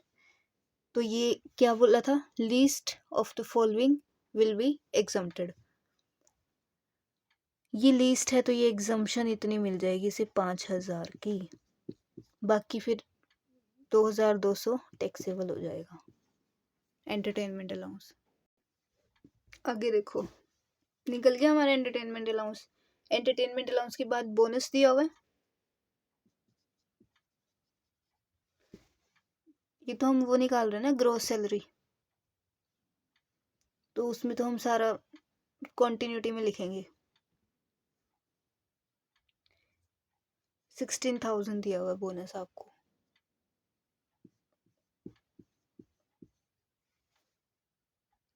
नेक्स्ट आपको दिया हुआ है कॉस्ट ऑफ फर्निशिंग, मतलब फर्निशिंग, घर में जो फर्नीचर है, फर्निशिंग की गई है, उसकी कॉस्ट दी हुई है। तो आपको पता ही है, अगेन रेंट फ्री अकोमोडेशन का पार्ट है, उसी में यूज़ होएगा। फिर आगे केसेस आ गए, ठीक है। अब मैं वाइट बोर्ड थोड़ा सा ऊपर कर देती हूँ सो डैट आपको प्रोविज़न दिख जाए रेंट फ्री अकोमोडेशन का भी, ठीक है। ये यहाँ तक तो हमने लिख ही लिया, बोनस तक। आगे कॉस्ट ऑफ फर्निशिंग से है मतलब अपना। अब देखो जी, पहला केस, केस फर्स्ट। केस कहते हैं Mister Arup Sen is government employee. मैंने बोला था कि अगर वो रेंट फ्री अकोमोडेशन उसे मिल रही होगी और गवर्नमेंट एम्प्लॉय होगा अगर वो, तो उसकी जो फीस है वो फिक्स्ड की जाएगी गवर्नमेंट के थ्रू। तो कहता है government employee and rent of house fixed by government is 2500 per month, है ना, 2500 पर मंथ। तो उसका तो ईजी है।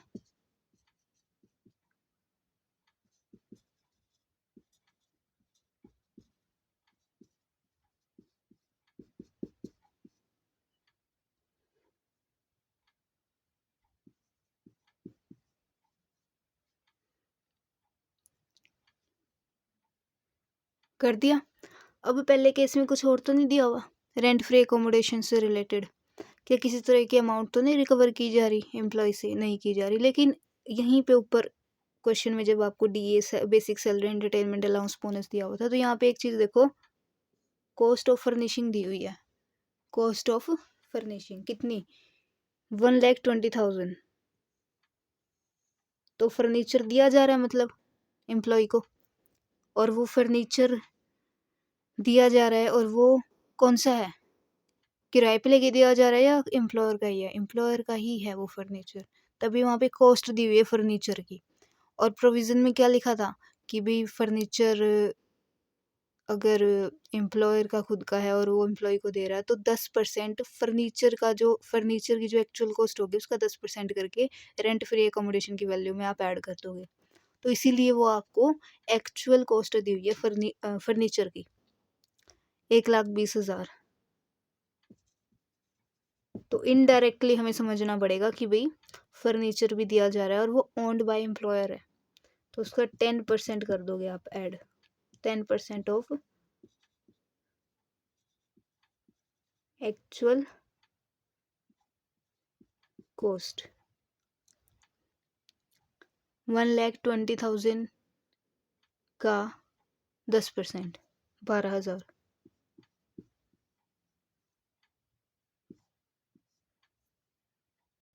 ये देख लो यहाँ पे पॉइंट सेकेंड वाला, if furniture is also given to employee and if furniture is owned by employer, then 10% of actual cost will be added to the value of rent free accommodation। इसलिए ये मैंने ऐड किया। तो ये 30,000 and 12,000 आपका आ जाएगा 42,000। Next case देखो, mister Arup Sen is working in a semi government undertaking at Chennai, population more than 25 lakh and fair rental value of the house is rupees 8,000 per month। तो भाई अब सेमी गवर्नमेंट सुन के आपको कन्फ्यूज़न हो रही होगी कि इसे गवर्नमेंट में रखे या प्राइवेट में रखे। तो ये प्राइवेट में जाएगा, क्योंकि आगे पॉपुलेशन दी है देखो, और प्रोविज़न में पॉपुलेशन किस में थी? नॉन गवर्नमेंट में। पॉपुलेशन किस में थी? ये रहा, नॉन गवर्नमेंट में। इसमें ये रही पॉपुलेशन। तो इसमें जो पॉपुलेशन दी हुई है आपको सेकंड केस में, वो कितनी दी हुई है? 25 लाख। तो इसमें बोला था कि अगर, क्या बोला था इसमें? दी है मोर देन 25 लाख। ध्यान से पूरा पढ़ना चाहिए। मोर देन 25 लाख कहता है अगर पॉपुलेशन है किसी सिटी की, तो 15% सैलरी का होगा। तो 15% सैलरी का कर दो।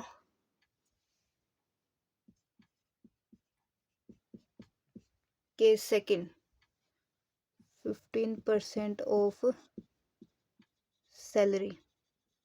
अब सैलरी क्या क्या लोगे? बेसिक सैलरी लेंगे। डीए सिर्फ हमने एंटर वाला लेना है, ये एंटर वाला है। क्वेश्चन में देखेंगे हम डीए, डीएनएस अलाउंस के आगे लिखा हुआ था इट एंटर्स इनटू पे फॉर रिटायरमेंट बेनिफिट्स, तो एंटर वाला है, तो ले लेंगे डीए भी हम। और फिर बोला था सैलरी में कि भाई किसी तरह की फीस दी हुई है तो वो भी ले लेंगे, फीस तो है नहीं।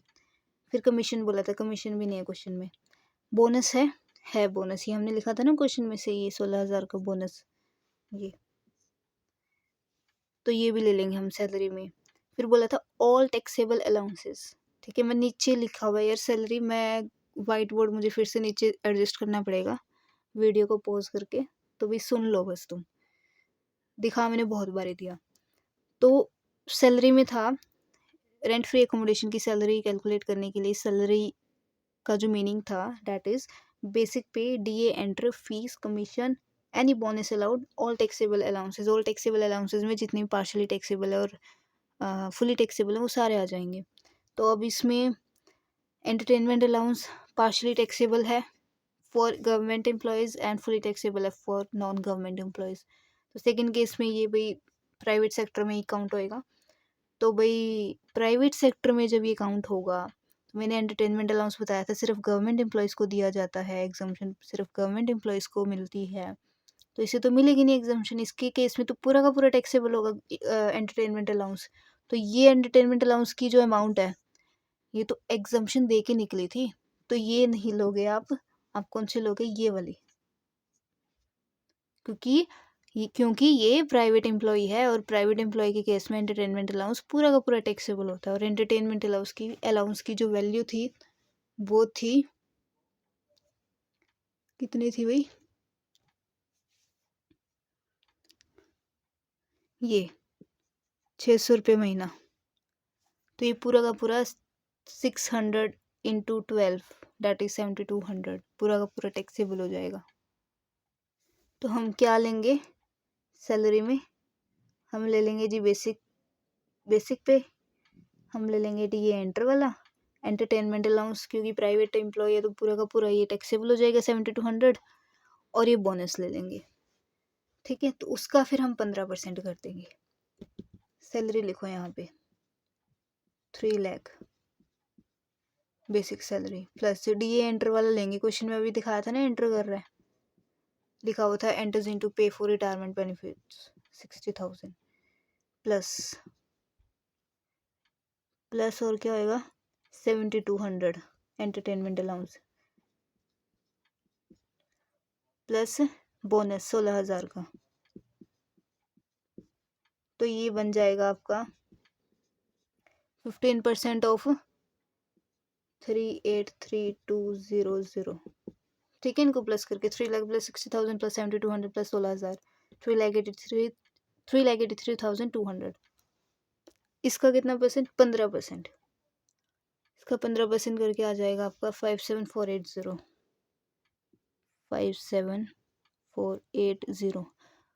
और कुछ तो नहीं दिया हुआ सेकंड केस में, फेयर रेंटल वैल्यू दी हुई है। फेयर रेंटल वैल्यू का बताया था मैंने, इग्नोर करेंगे। देखो जी फेयर मार्केट वैल्यू या fair rental value not be considered. फिर फेयर मार्केट वैल्यू तो लेनी नहीं, फेयर रेंटल वैल्यू सॉरी हाँ एक ही चीज़ है, fair rental value fair market value, तो वो तो लेनी नहीं। 25 लाख के हिसाब से हमने 15% सैलरी का कर दिया। और क्या करेंगे इसमें, देखो ये जो कॉस्ट ऑफ फर्निशिंग दी हुई है ना, ये सारे केसेस के लिए दी हुई है। ये जो मेन पॉइंट्स थे ना अपने, जो basic salary, dearness allowance, entertainment allowance, bonus, तो वहाँ पे हमें ये कॉस्ट ऑफ फर्निशिंग दी हुई है। तो मतलब ये सारे केसेस के लिए कॉस्ट ऑफ फर्निशिंग, अगर किसी पर्टिकुलर केस के लिए होती तो पर्टिकुलर केस में दी होती है कॉस्ट ऑफ फर्निशिंग। तो इसका वही 10% ऐड 10% करके ऐड कर देंगे रेंट फ्री एकोमोडेशन की वैल्यू में।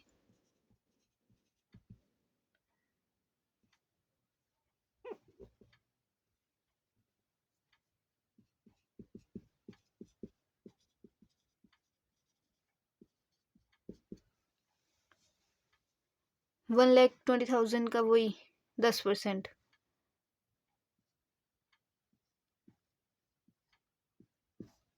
इसको ऐड करेंगे 57,480 को 12,000 में।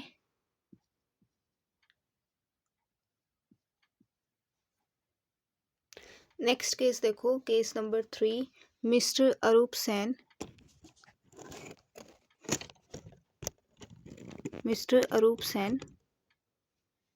is working in a private sector at Chandigarh, population below 10 lakh and rent of the house, मतलब चंडीगढ़ में प्राइवेट नौकरी कर रहा है वो, प्राइवेट सेक्टर में, पॉपुलेशन 10 लाख कह रहा है, पॉपुलेशन 10 लाख बोली गई है, and rent of the house hired by employer, मतलब कि घर का जो रेंट है वो एम्प्लॉयर दे रहा है।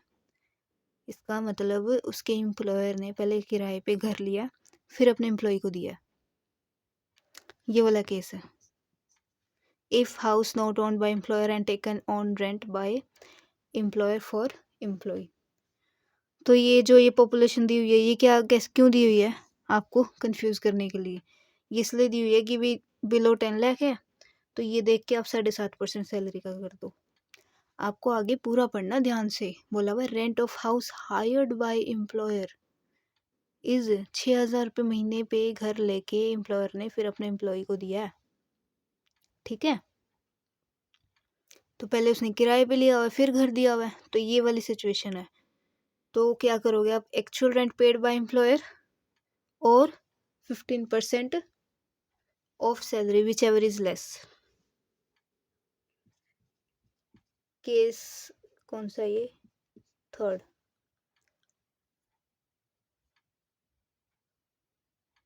क्या लेंगे, actual rent paid by employer. ये पॉपुलेशन कंफ्यूज करने के लिए दी हुई है।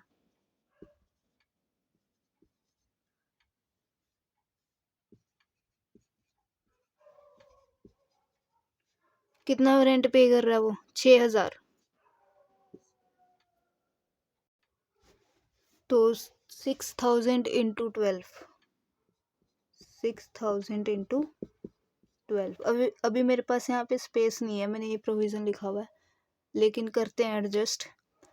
ये जो फाइनल अमाउंट ये अपनी चली आ रही है, मैं इसको ना थोड़ा सा यहाँ पे लिख देती हूँ, ठीक है।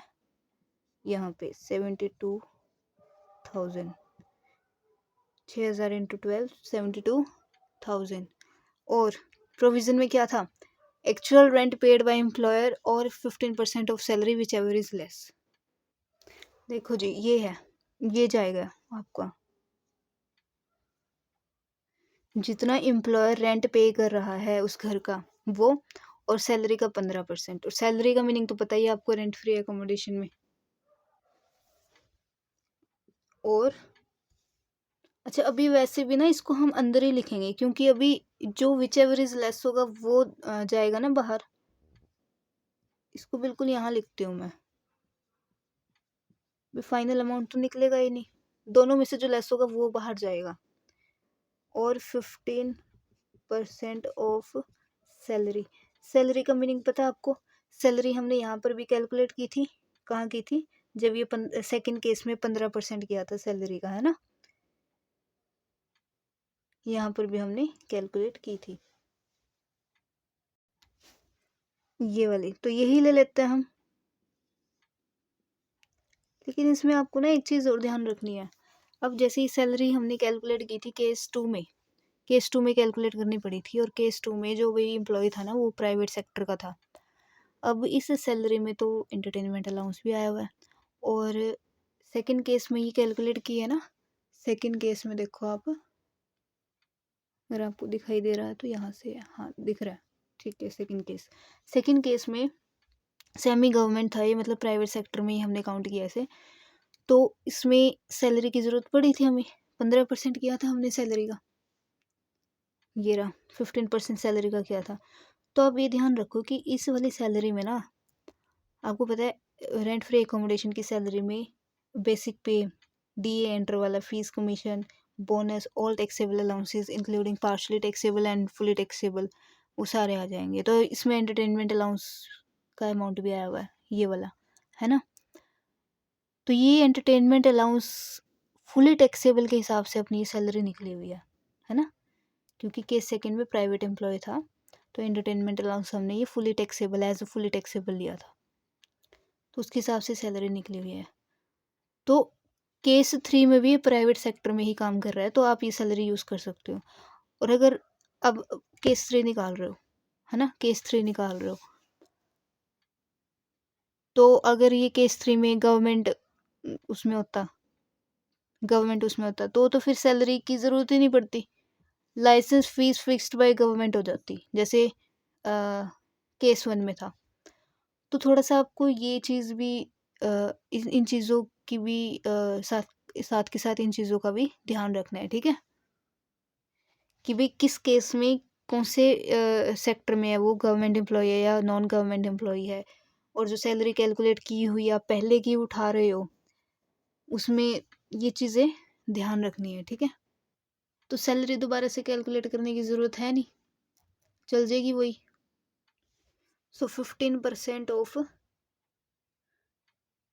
ये 3,83,200, इसका 15% 57,480, और 57,480, इसमें से क्या लेना है, विच एवर इज लेस, यानी आपका ये 57,480 आ जाएगा बाहर।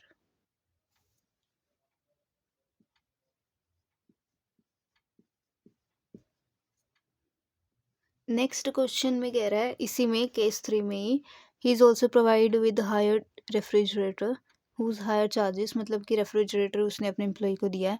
तो यहाँ पे ये हायर्ड आ गया, मतलब कि उसने पहले किराए पे लिया है फिर एम्प्लॉय को दिया है, हायर किया उसने। और वो किराया कितना दे रहा है, 600 रुपये महीना। तो प्रोविज़न में क्या था कि भी उसने अगर फर्नीचर किराए पे लेके फिर अपने एम्प्लॉय को दे रहा है वो, तो जितना एम्प्लॉयर उस फर्नीचर का रेंट पे कर रहा है वो एज इट इज़ ऐड हो जाएगा। ठीक है। If furniture is taken on rent by employer then actual rent paid by employer will be added.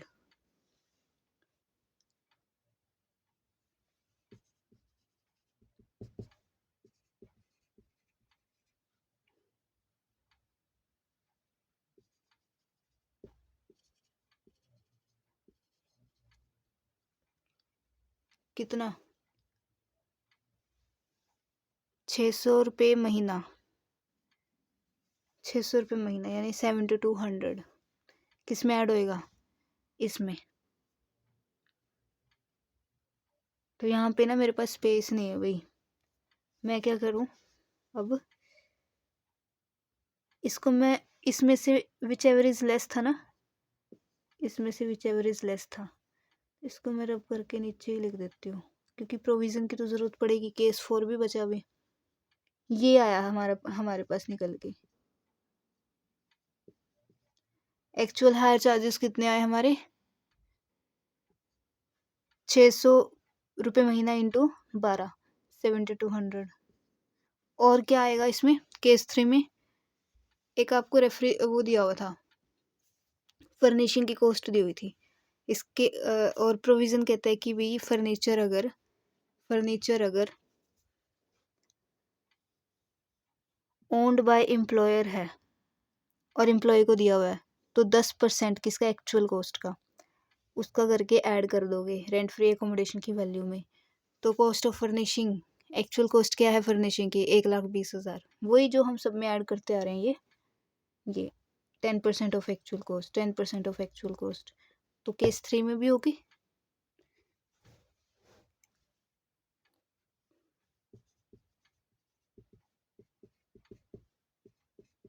10% of actual cost, ठीक है, शॉर्ट में लिख दिया मैंने।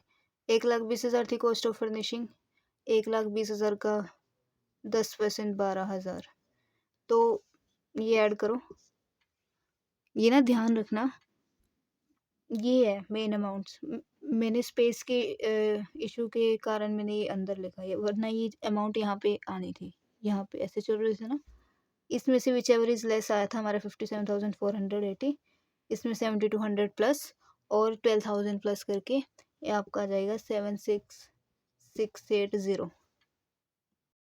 चलिए फटाफट से लास्ट वाला केस भी कर लेते हैं। Mister Arup Sen is working in private sector at Delhi, private में काम कर रहा है दिल्ली में, पॉपुलेशन 25 लाख से ज़्यादा है उस सिटी की, बोल रहा है। And actual rent of the house not on by employer, मतलब कि जो घर लेके दे रहा है ना एम्प्लॉय को, वो नॉट ओन्ड बाय एम्प्लॉयर है, एम्प्लॉयर का नहीं है, किराए पे ले रहा है फिर दे रहा है। किराया कितना दे रहा है, 6,000 रुपये महीना। आगे कहता है रेंट चार्ज बाय एम्प्लॉयर, और जो रेंट चार्ज कर रहा है ना एम्प्लॉयर एम्प्लॉय से, अब ये देखो, आपको डायरेक्ट चीज़ें कभी भी नहीं दी होगी, आपको खुद इनडायरेक्टली सोचना पड़ेगा।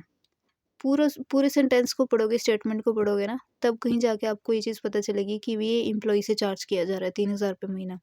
कहता है Mr. Arup Sen is working in private sector at Delhi, population above 25 lakh, and actual rent of the house not owned by employer is rupees 6,000 per month. Rent charged by employer is only 3,000 per month. मतलब कि वो employer जो उसने किराए पे घर लिया है और एम्प्लॉय को दिया है, 6,000 रुपये महीना उसको दे रहा है किराएदार को, और एम्प्लॉय से कितना चार्ज कर रहा है, सिर्फ 3,000 रुपये महीना। तो प्रोविज़न में पढ़ा था हमने, चलो पहले उसके अकॉर्डिंग करते हैं स्टार्टिंग से। अब इसने, क्योंकि ओन्ड बाय एम्प्लॉयर तो है नहीं हाउस, इसने क्या है, किराए पे लिया है फिर दिया है, और ये किराया दे रहा है 6,000 रुपये महीना। तो अगेन ये वाला केस है अपना, ये वाला, if house is not owned by employer and taken on rent by employer for employee, तो actual rent paid by employer और 15% कर देंगे सैलरी का, विच एवर इज लेस। चलिए जी, actual rent paid, actual rent paid कितना, 6,000 रुपये महीना।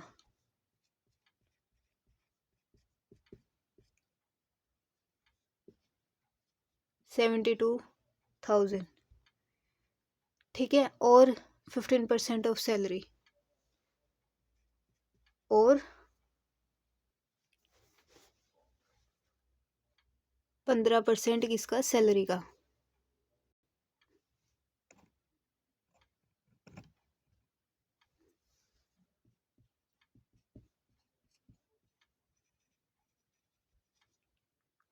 सैलरी हमने ऑलरेडी कैलकुलेट की थी, इसमें कितनी आई थी, 3,83,200। तो इसी का ही कर दो 15%।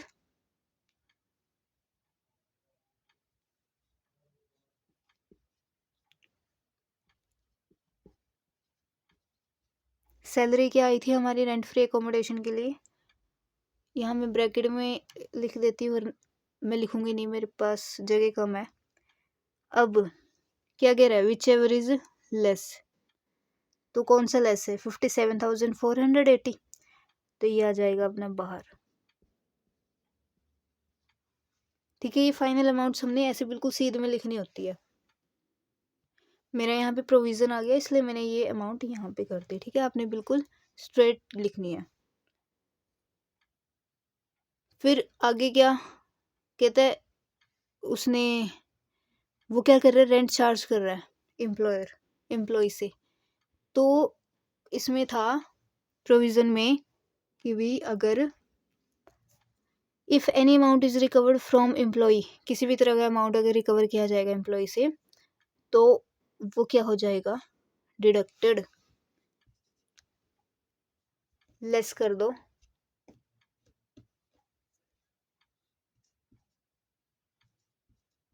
लेस कर दो, अमाउंट रिकवर किया जा रहा है 3,000 रुपये महीना, rent charge by employer, rent charge by employer, ठीक है। 3,000 इंटू 12,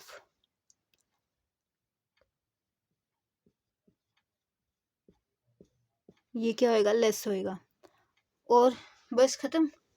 एक चीज़ और, मेन क्वेश्चन में कॉस्ट ऑफ फर्निशिंग दी हुई थी 1,20,000, उसका 10% एक्चुअल कॉस्ट है जो 1,20,000 है, उसका 10% करके ऐड वन करोगे। बोला हुआ है ना कि किसी तरह का फर्नीचर अगर दे रहा है और वो ओन्ड बाय एम्प्लॉयर है, तो उसकी जो एक्चुअल कॉस्ट होगी फर्नीचर की, उसका 10% करके ऐड कर दोगे वैल्यू में। यहाँ भी किया, इधर भी किया। क्यों कर रहे हैं हम, पर्टिकुलर केस में तो दिया नहीं हुआ, पर्टिकुलर केस में तो दिया नहीं हुआ, जो मेन अपना क्वेश्चन है उसमें दिया हुआ है कॉस्ट ऑफ फर्निशिंग, इसलिए सारे केसेस के लिए है। ठीक है जी, तो ऐड 10% ऑफ एक्चुअल कॉस्ट,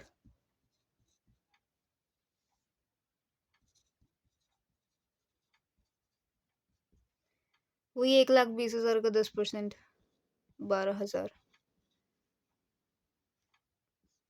कितना आएगा ये, 33,480।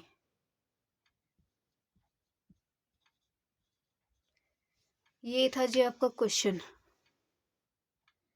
तो अब बात ये है, लास्ट बात, कि भाई 2 क्वेश्चन करा दिए, प्रोविज़न समझा दिए अच्छे से, 2 क्वेश्चन करा दिए रेंट फ्री एकोमोडेशन के। अब अपनी बुक में से जो दूसरे रेंट फ्री एकोमोडेशन, सिर्फ और सिर्फ कह रही हूँ, जो रेंट फ्री एकोमोडेशन जिसमें निकालना है, वो क्वेश्चंस खोल के प्रैक्टिस करना। क्योंकि जो ये वाला क्वेश्चन था ना, इसमें सारे केसेस थे। क्या थे इसमें, सारे केसेस थे। इसमें ये भी आ गया, government employee licence fee fixed by government, पहला केस था ये भी आ गया सिटी वाला, ये तो पहले वाले में भी था। हाउ घर एम्प्लॉयर का नहीं है, वो रेंट पे लेके दे रहा है एम्प्लॉय को, ये भी आ गया। Actual rent paid by employer और 15% salary which ever is less, ये भी करके मैंने आपको दिखा दिया। तो इसमें भाई सारे केसेस आ गए, ये आपका पूरा प्रोविजन क्या हो गया, कवर हो गया इन चारों केसेस में। तो अब कर लेना भी प्रैक्टिस क्वेश्चन की। ठीक है, आपको क्वेश्चंस नहीं मिल रहे तो मैं आपको दे देती हूँ। देखो ये 16th क्वेश्चन करवाया था मैंने, सबसे पहले वीडियो की स्टार्टिंग में। अब मैंने आपको कराया 17th क्वेश्चन। इसके थे ये केसेस सारे, ठीक है, केसेस थे।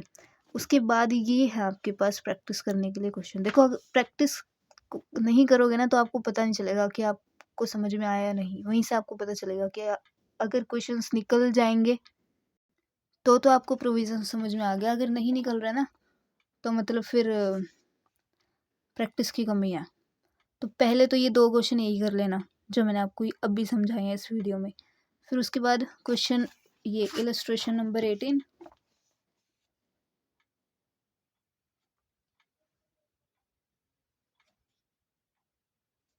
और ये इलस्ट्रेशन नंबर 19, ठीक है, कर लेना। नेक्स्ट इससे जो पार्ट आएगा ना, इससे जो नेक्स्ट पार्ट आएगा उसमें मैं ये इलस्ट्रेशन करा दूंगी आपको, जो मैं अभी आपको होमवर्क के लिए दे रही हूँ।